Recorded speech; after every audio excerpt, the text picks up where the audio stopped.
VIP. This right here is Ron Burgundy from Anchorman. I don't know how to put this, but I'm kind of a big deal. So, VIT, very important terrorist. Of course, I'm talking about Osama bin Laden. Now, I didn't talk about this one right here.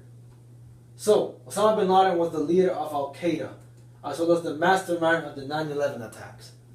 A year before 9/11, he actually bombed the USS Cole, a U.S. Navy ship in Yemen, killing 17 sailors. He had once already bombed the World Trade Center in 1993, killing 6 people. He became the main focus of the war on terror and the most wanted fugitive and terrorist in the world for more than 10 years. So this right here is the USS Cole. He bombed it in the year 2000. He killed 17 sailors. Now, of course, as I already told you, he was finally killed in 2011 by U.S. Navy SEALs in Pakistan. And here are infamous terrorist attacks by bin Laden.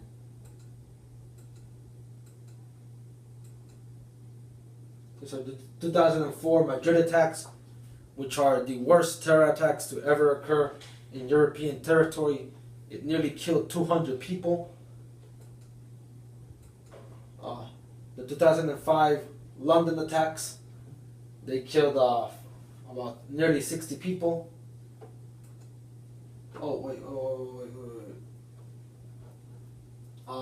Right here are the 1998 U.S. Embassy bombings. This ones, they occurred in Kenya and in Tanzania. And this right here are the 2002 Bali bombings that occurred in Indonesia.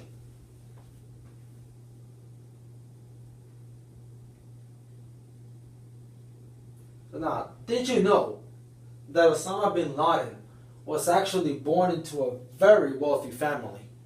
His father was the multi-millionaire founder of the multinational conglomerate Saudi Bin Laden Group. Because of this, Osama received top education and went to the best Arab schools and universities in the world. Now, Osama had a big family. And this right here is Bin Laden at 15 right here, with 22 of his siblings. Now, this picture was taken in London. And ironically, he ended up attacking London in 2005, like I already told you. And after graduating from college, Osama actually fought in Afghanistan as a mujahideen against the Soviets during the Soviet-Afghan War in the 1980s. During this time, he received weapons and support from the U.S. government. He displayed heroic actions in battle, and this allowed him to gain many followers. And these followers eventually would join him to create Al-Qaeda. And so, here is young bin Laden, just chilling during the Soviet war.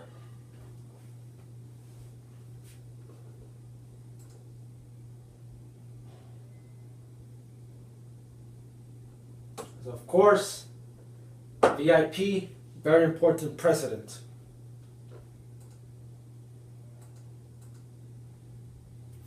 He once said, "Fool me once, shame on. Shame on you. Fool me, you can't get fooled again." Yes, George W. Bush actually said that. Like, I did not make that up. He actually said that. He actually said that. So, George Walker Bush was born in Connecticut in 1946, the son of former U.S. President George H.W. Bush and First Lady Barbara Pierce.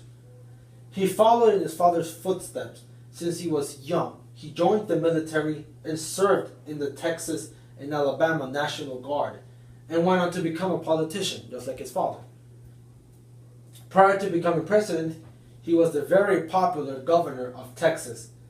By increasing education funding, reforming the criminal system in Texas, and transforming the state into the leading producer of wind-powered energy in the U.S., he became a Republican favorite for the presidency. The 9/11 attacks shaped Bush's presidency as he signed the Patriot Act and invaded Afghanistan. After the 9/11 attacks and its aftermath, Bush had one of the highest approval ratings in history. He was seen as a good guy, because a lot of people couldn't blame George Bush because of the 9/11 attacks, because it was it was just like he had been president for less than a year. And so after the 9/11 attacks, Bush increased security in the U.S., and no other major terror attacks occurred during his presidency. And so the Patriot Act actually allowed him to increase his popularity. However, when the 2000 economic crisis hit, he left office with one of the lowest approval ratings in history, which was at least 20%. That is why George Bush is considered one of the worst presidents in U.S. history. So now we move to VIN, very important nerds. Now, you might not know who these guys are, but you definitely know their work. Evan Williams, Biz Stone, and Jack Dorsey. All of them eventually created Twitter. Twitter was founded in 2006 by Williams, Stone, Jack Dorsey, and a guy I didn't mention, Noah Glass. It is an online news and social network and services where users post tweets or messages and show them to the world. Glass coined the term Twitter. Despite helping in the project's design and core features, he was fired in 2007 by Williams. And all these three guys, Williams, Biz Stone, and Jack Dorsey, they eventually became billionaires and multimillionaires. Noah Glass, the guy only has like $1,000 in his name. So it actually we should feel bad for Noah Glass, because he actually pretty much created Twitter and he was let go. Twitter is one of the top 10 most visited sites on the internet, with more than 3 million active users. Other social networks had tried to imitate Twitter's real-time software, which allowed users to know breaking news the second they happen. It's become a place where politicians and celebrities can communicate with their fans in real time and inform the world what's going on. Twitter, the reason I put Twitter here is because Twitter has become such importance to politicians. For example, Obama and of course Donald Trump. Donald Trump, he loves Twitter, and he communicated with a lot of his fans through the use of Twitter. Hillary Clinton did the same thing. So that's why I put Twitter, because it's become such a powerful political tool. And of course, VIF. Very important fraudster. This right here, Bernie Madoff. Bernard Madoff. Bernard Madoff is a former stockbroker and convicted fraudster who for decades defrauded several investors by way of the largest, longest, and most widespread Ponzi scheme in history. Now, you might have heard of a Ponzi scheme before, but many of you might not know what it is. So, a Ponzi scheme is a fraudulent scam where investors are promised high returns of profit with little to no risk.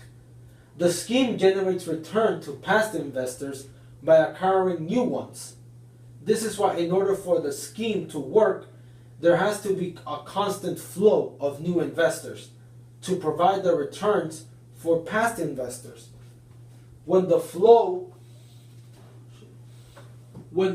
stops, the scheme falls apart.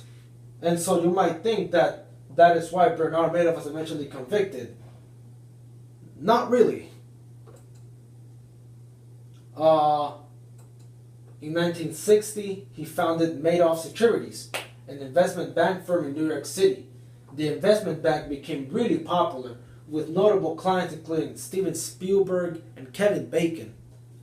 In the early 90s, Madoff began his Ponzi scheme, and for nearly 20 years, he amassed a fortune of $65 billion. And so, eventually, he was arrested in 2008, and he was convicted to 150 years in prison. So, this guy, he's gonna rot in prison. Like, he was arrested when he was 80. So he's gonna die in prison. And like I said, the Ponzi scheme actually was still working when he was arrested. So the reason he was arrested is because his own sons gave him up to the FBI. During a party, Bernard Madoff said to his sons in 2008 that he was operating a Ponzi scheme, and so his sons gave him up to the FBI.